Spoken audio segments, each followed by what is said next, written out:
Após a divulgação dos primeiros resultados parciais das eleições realizadas na Venezuela neste domingo, dia 28 de julho, ficou evidente que o ditador Nicolás Maduro estava disposto a manipular os resultados eleitorais.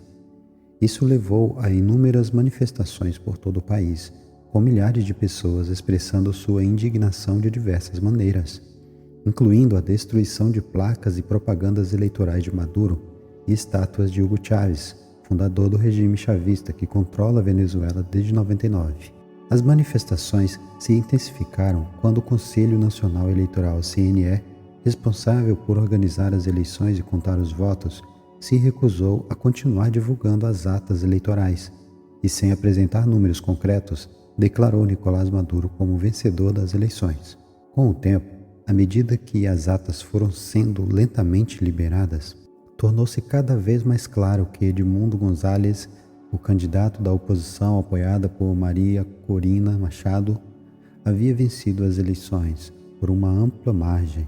No final da segunda-feira, dia 29 de julho, com 73% das atas liberadas, a oposição venezuelana anunciou que Edmundo González havia recebido mais de 6,2 milhões de votos, enquanto Maduro alcançou menos de 2,8 milhões, confirmando assim a fraude eleitoral.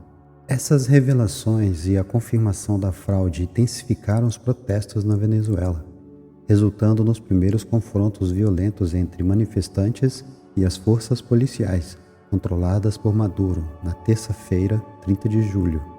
Maria Corina Machado divulgou todas as 73% das atas já liberadas, permitindo que todos os eleitores pudessem consultar e confirmar seus votos.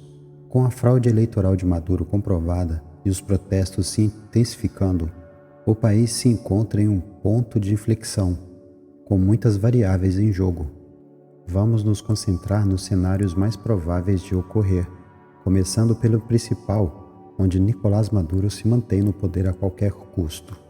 Após a divulgação das atas, ficou claro que Maduro não venceu as eleições. No entanto, o CNE, totalmente controlado por ele, o oficializou como vencedor, o que indica que Maduro pretende se manter no poder, mesmo diante de provas claras de fraude, como as atas dos votos. Nesse cenário, é provável que haja extrema violência nas ruas venezuelanas, com as forças policiais, militares e paramilitares de Maduro reprimindo os protestos com violência. Isso poderia ser uma versão potencialmente mais violenta dos protestos que ocorreram entre 2019 e 2020, que resultaram em mais de 100 de mortos, 1.000 feridos e mais de 1.000 presos, muitos dos quais desapareceram nos calabouços da ditadura. Nas manifestações passadas ficou evidente o apoio incondicional das Forças Armadas ao regime de Maduro, algo que não mudou, apesar de algumas unidades policiais terem se juntado aos manifestantes. Desde então, Maduro fortaleceu ainda mais suas forças de segurança, tornando-as mais leais ao seu regime. Por isso, apesar de alguns policiais não intervirem diretamente nos protestos, parece mais uma estratégia de recuo diante de grandes multidões do que uma adesão aos manifestantes. Assim, pelo menos por enquanto, tudo indica que as forças de segurança venezuelanas permanecem leais à ditadura de Maduro e estão apenas gerenciando a crise para evitar que os protestos saiam totalmente de controle. Portanto, nesse cenário, com Maduro ignorando as provas de fraude e mantendo-se no poder, as manifestações devem se intensificar e as forças de segurança, leais ao regime, responderão com crescente violência para evitar a queda do regime. No entanto, há uma pequena variação possível deste cenário, que envolveria a insubordinação de algumas unidades militares lideradas por oficiais de menor graduação. Maduro comprou a lealdade dos militares através de promoções em massa, convertendo a Venezuela em um dos países com o maior número de coronéis e generais do mundo, o que torna improvável que grandes unidades de combate se levantem contra o regime.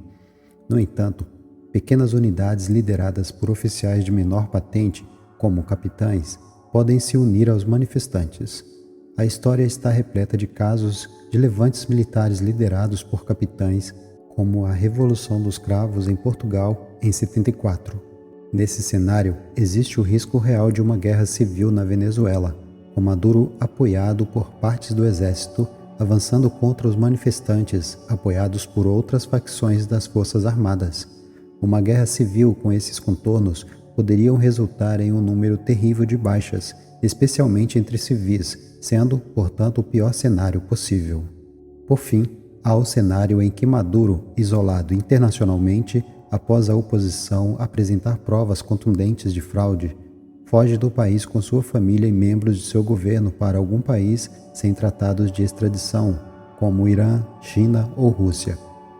Nesse cenário, que claramente seria o melhor, a ditadura chavista chegaria ao fim, sem confrontos nas ruas. No curto e médio prazo, as pesadas sanções impostas ao regime de Maduro seriam levantadas e a Venezuela começaria a retornar gradualmente à normalidade econômica, política e social. Estes são os cenários mais prováveis que podem se desenrolar nas próximas horas e dias. Para não perder nenhuma atualização, e se ainda não for inscrito, se inscreva no canal e ative o sino de notificações para receber todas as novidades.